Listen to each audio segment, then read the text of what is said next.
Hey, welcome. We're going to do a little series of videos with myself, Mr. Carlisle, and Mr. Houston. We're going to do a little bit of chat on just basically how to notate and figure out your favourite songs and write a drum chart. So the whole plan of this series of videos is being able to listen to a song, figure out the part, and be able to play along. So the song that we've chosen as a sort of through piece for every video we do is Easy Lover by Phil Collins. I'm just going to talk to you about my process for when I'm charting out a song. The first thing I do is listen to the song and don't do anything else, just really absorb it and think, is there anything weird or that I wasn't expecting happening? And then maybe take a little note of it, but I tend not to take too many notes at the beginning. And the other thing is think about what's going to be difficult if there's some drumming that I don't understand immediately. Maybe I'm going to have to work on that. Then I will get the lyrics up, and that will help me with different chunks of the song, where the choruses are, where the verses are, and so on.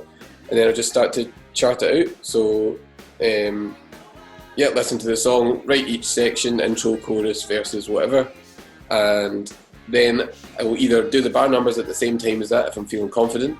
And if I'm not feeling confident, I won't bother. But I always go back and check my work so that I don't get it wrong. And that's pretty much the process for every single song that I do ever. Yeah, pretty much the same thing. I think it's just a golden rule for anything. If you're going to be writing out a chart or just learning to play a song or picking up a riff or a fill or something, which we're going to talk about later on as well, what you have to do is listen. That's the most key thing, is just listen before you even think about approaching and tackling. Exactly the same, man, totally the same. Pretty much today we're talking very much about counting bars and form and how to write a rough chart from that point, the starting point.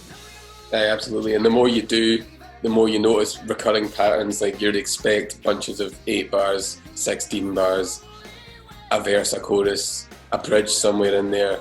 Usually it's the same format, which is why when you listen to stuff you can notice that's unusual. I wouldn't expect that. Maybe there's a 2/4 bar in there, that's quite common. The more you listen, the more you know, and the easier it gets and the faster you can do it, pretty much. So we can see there's differences as well in each way we've written it out. It doesn't make a huge difference. It's just I've went along more kind of chart wise, and Kenny's went up and down the way, which I do either, to be honest. It depends the way I feel that day, and I find both easy to read too. I think as long as it makes sense. Again, this is the most sort of a chart and its most sort of basic form, just to follow it through. Both should be up on screen for now. I think the only real sort of differences that we've really talked about it is that the counting the bars is pretty much the same there.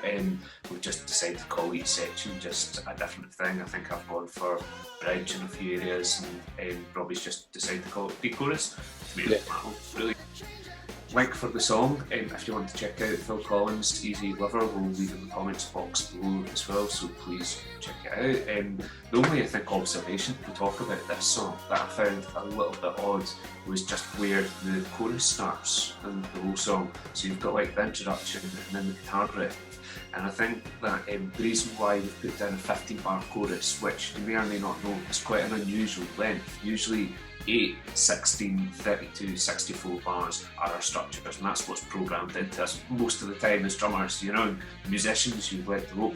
But with this one, the chorus starts, it's like an overlap of a bar from the last bar of either the bridge or the guitar riff or whatever it is the pick up into the chorus. So it's like it's starting a bar early, so you've just got this one bar overlap. So it's and there you are on the downbeat into Yeah, the way I thought of this was it's still a 16-bar chorus, but that 16th bar is the last bar of the bit before, and the first bar of the bit after. It's kind of dovetailed into itself. And the same with the pre-chorus, or I've called the pre-chorus, I think you've called the bridge section, is a 9-bar section in total, but that 1 bar is actually the chorus's first bar. It's just the downbeat doesn't really hit until bar 2 of the chorus. So different ways to label the same thing, pretty much. As long as you know what's happening, and as long as you start the chorus at the same time as everyone else, everything's good. Yeah, it's something that we'll talk about later on as well. So I quite like the little fill pickups into the hits that are marked out and the start of the chorus, but the end of the bridge or the guitar riff. We'll tell you about writing that out later on. Right. So here's a little video of my process for a song, a different song. I've chosen Paper Thin by Lianne Havas. It's quite a nice slow jam. Everything in this song's really square, so there's no sort of dovetailing of verses and choruses, and there's a bridge, but it's a 12-bar bridge as opposed to 8-bar chunks, which is slightly unusual, but nothing too crazy. So here we go.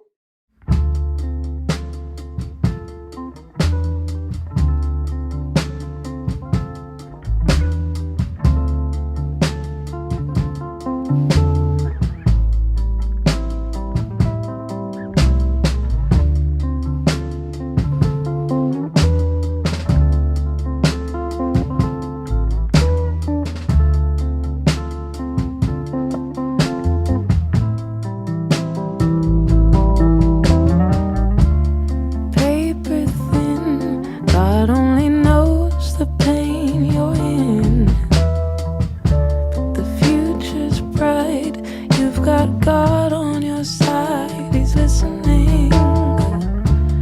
Love yourself, or else you can't love no one else.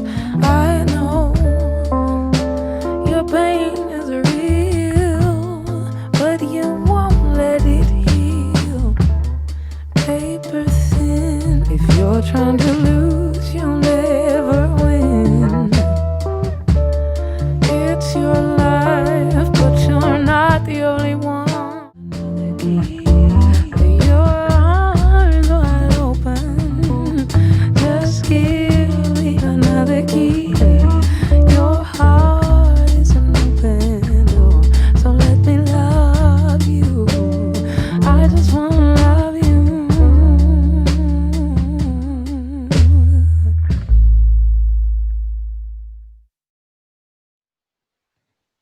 I've chose Think About Things by, I think this is the correct pronunciation, but I have no idea, Daddy Freyr. They're more commonly known as the Icelandic European Eurovision Song Contest entry. It's an absolute belter. It's doing the rounds on TikTok now as one of the challenges. Again, it's a fun song. It's really poppy.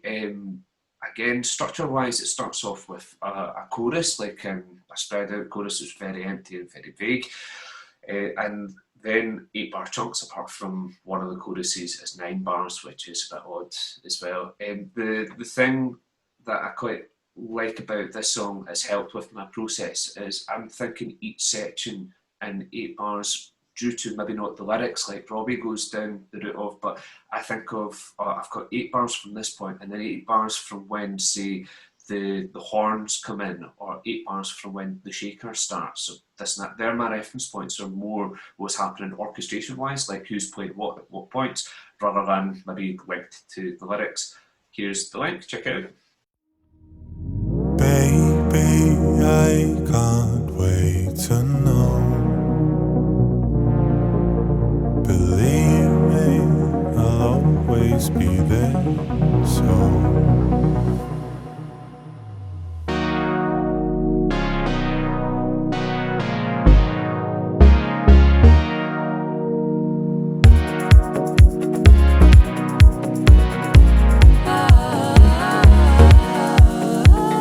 though I know I love you, I find it hard to see how you feel about me.